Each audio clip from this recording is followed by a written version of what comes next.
অসমীয়া ৰাজ্যৰ হেৰামঠু জুবিন গাৰ্গক শ্ৰদ্ধা জনোৱাৰ উদ্দেশ্যে পদযাত্ৰা কৰি 25 দিনৰ অন্তত যোৰহাটত উপস্থিত হ'ল তাপস বৈশ্য নামৰ যুৱকগৰাকী। মোৰ নাম শ্ৰী তাপস বৈশ্য আৰু মই এই জাৰ্নিটো আৰম্ভ কৰিছিলোঁ সুদূৰ তামোলপুৰৰ পৰা জুবিনদাৰ বাসগৃহৰ পৰা।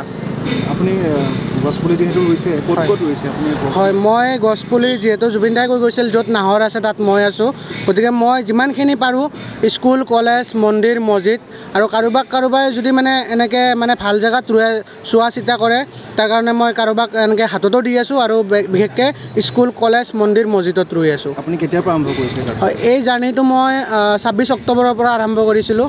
আজি আহি ফাইনেলি যোৰহাট পালোঁ 27 দিনত। আপুনি আৰম্ভণিৰ পৰা কওক, আপুনি ক'ৰ পৰা আৰম্ভ কৰিছিলে, ক'ত গ'ল আৰু মোৰ এইটো শেষ হ'ব একদম লাষ্ট আকৌ তামোলপুৰত, যিহেতু মই অল আছাম কৰি আছোঁ। এতিয়া মোৰ প্ৰথমতেতো ষ্টাৰ্ট জুবিনদাৰ বাসগৃহ য'ত 10 পাছ কৰিছিল তামোলপুৰ, তাৰ পৰা আৰম্ভ কৰিছোঁ। লগতে মই আকৌ শেষ কৰিম তামোলপুৰতে। আপোনাৰ নামটো কি আছে? নমস্কাৰ, মোৰ নাম শ্ৰী তাপস বৈশ্য। আপোনাৰ ঘৰ কোন জেগাত? মোৰ ঘৰ তামোলপুৰৰ পৰা 4 কিলোমিটাৰ দূৰত, থমধমা কদমতলা বাস্কা বিটিএডি অসম।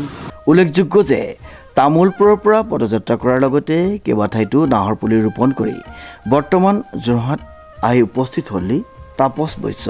শদিয়াৰ পৰা ধুবুৰীলৈকে পদযাত্ৰা কৰাৰ লক্ষ্য ৰখা তাপস বৈশ্যলৈ শুভকামনা জ্ঞাপন কৰাৰ এক দৃশ্য যোৰহাটত।